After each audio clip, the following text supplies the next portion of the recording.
I didn't destroy your life because I hated you. I destroyed it because I never wanted you, or any man like you, to ruin another woman's life ever again." My husband fell to his knees, tears streaming down his face as police officers walked toward him with handcuffs. His ex-wife stood silently beside me, and for the first time, we weren't enemies anymore. He looked up at me with fear in his eyes and whispered, "Please, don't do this." I looked at him one last time before turning away.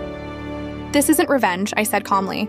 "This is justice, everything he had spent years building collapsed in a single afternoon. His business was gone. His reputation was destroyed. His lies had finally caught up with him. But none of this happened overnight. It all began 6 months earlier, on the day someone knocked on my front door. I opened it expecting a delivery driver, but instead, I found a beautiful woman standing there with red eyes and trembling hands.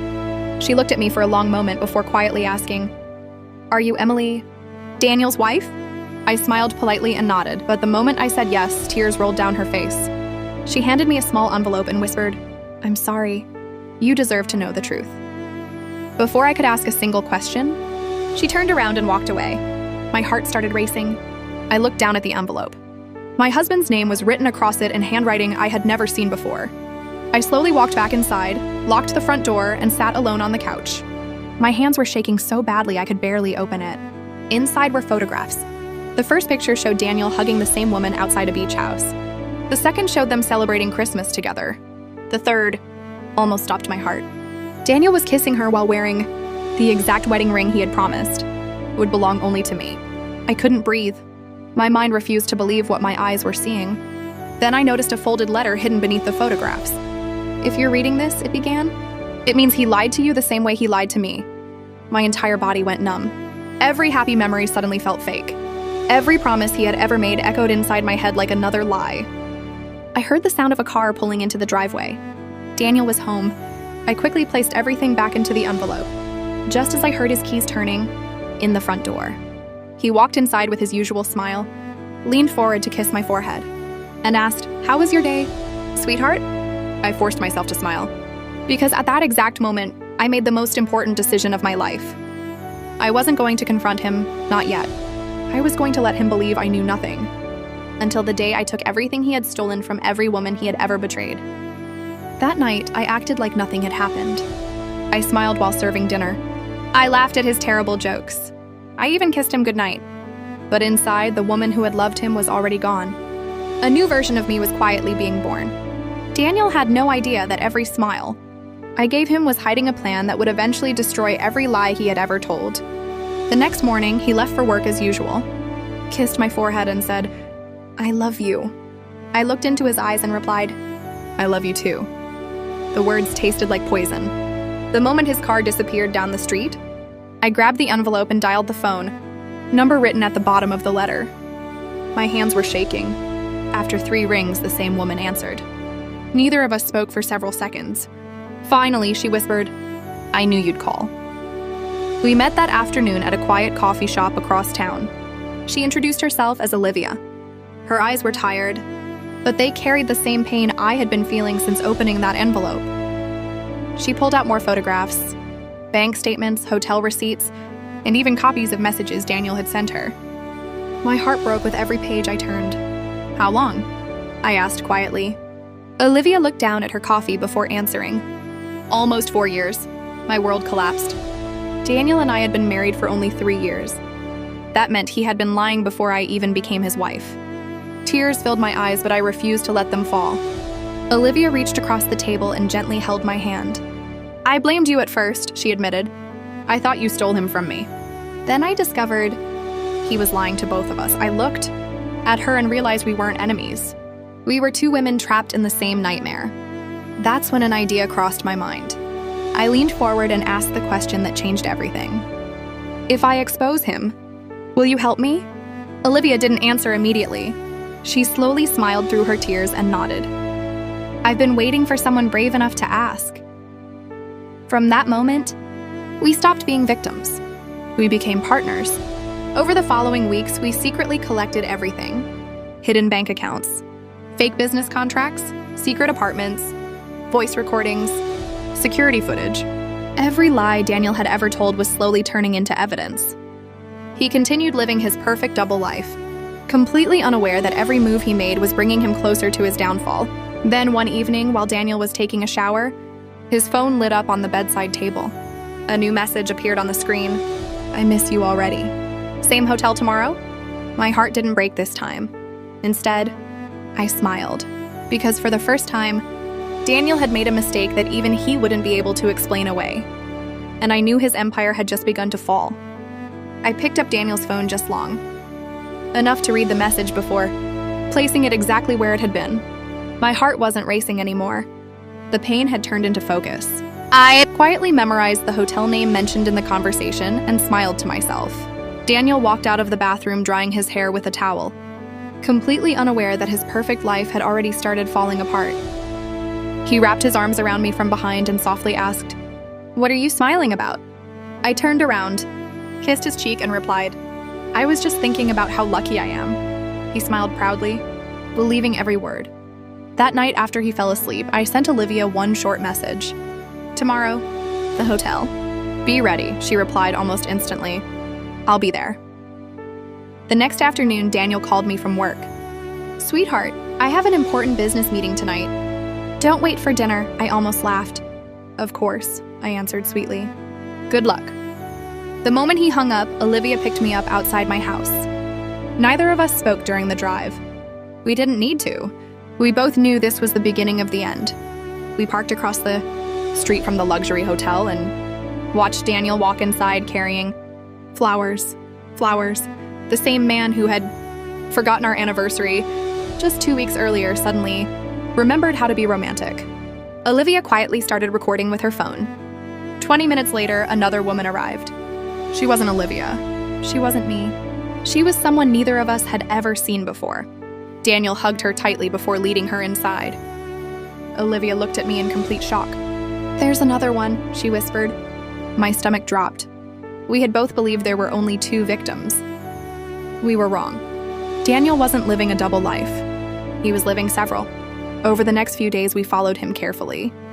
Every lie uncovered another lie. Every secret revealed another woman. Some had dated him. Some had invested money in fake business opportunities. One woman had even borrowed thousands of dollars, believing she was helping the man she loved build their future together. Instead, Daniel had stolen everything from her and disappeared. My hands shook with anger as I realized this wasn't just betrayal anymore. It was a pattern. He had been destroying women's lives for years. Olivia looked at me with tears in her eyes and quietly said, "Now I understand why you said this can't just be revenge." I nodded slowly. "If we stop now, he'll simply find another woman tomorrow." That's when we made our final decision. We weren't going to expose him privately. We were going to expose him publicly with evidence no one could deny. But as we prepared our files that evening, someone slipped a folded note under my front door. I picked it up, unfolded it, and my blood ran cold. The note contained only one sentence. "Stop digging, or you'll be the next woman who disappears." I read the note 3 times before my hands finally stopped shaking. "Stop digging, or you'll be the next woman who disappears." There was no name, no signature, just those chilling words. For the first time since I started uncovering Daniel's secrets, I felt real fear. Olivia looked at me and quietly asked, "Do you think he knows?" I slowly folded the note and shook my head. "No, Daniel is too arrogant. If he knew, he would have tried to manipulate me instead of threatening me." We immediately checked the security camera outside my house. A man wearing a black hoodie had slipped the note under the door just before disappearing down the street. His face was completely hidden. We couldn't identify him. Instead of scaring me, the note confirmed something important. Someone was terrified of the truth coming out. The next morning, I smiled at Daniel over breakfast as if nothing had happened. He looked relaxed, confident, completely unaware that his entire life was only days away from collapsing. "I have another business trip this weekend," he said while checking his phone. I poured him another cup of coffee and softly replied, "Don't worry, I'll be here waiting for you." He smiled, kissed my forehead, and left the house. The second his car disappeared, Olivia arrived with exciting news. "I found another victim," she said. We met the woman that afternoon. Her name was Rachel. She was a single mother who had invested nearly $50,000 into one of Daniel's fake companies after he promised they would build a future together. Instead, he vanished with her savings and blocked every way she could contact him. Rachel wasn't angry anymore. She was exhausted. I blamed myself every single day, she whispered through tears.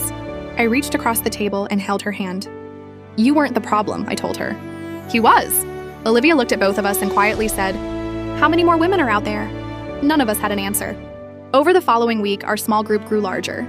Another woman came forward, then another, then another. Every story was different, but the ending was always the same. Lies, broken promises, stolen money, broken hearts. Daniel had spent years believing his victims would never meet each other. He was wrong. We created one private group where every woman shared messages, photographs, contracts, voice recordings, and financial records. The evidence became impossible to ignore. Looking around the room, I realized something that changed me forever. We weren't broken women anymore. We were witnesses. We were survivors. And together, we were stronger than Daniel had ever imagined. Olivia looked directly at me and smiled. It's time, I nodded slowly. Tomorrow, we end this. At that exact moment, my phone vibrated.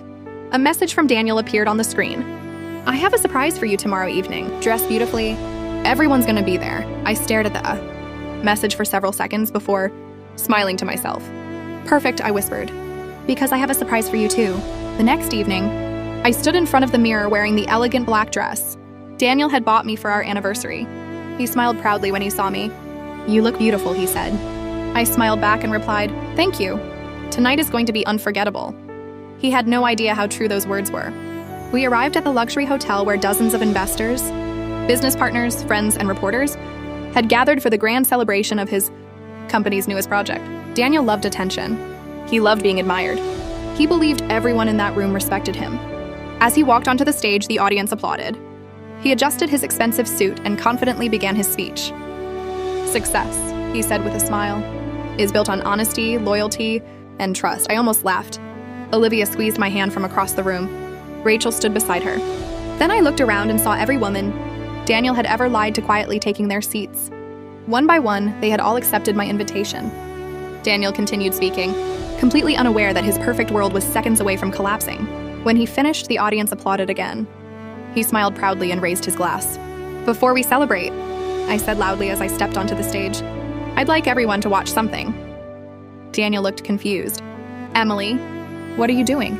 I didn't answer. Instead, I handed a small flash drive to the event technician. Seconds later, the giant screen behind Daniel lit up. The first photograph appeared.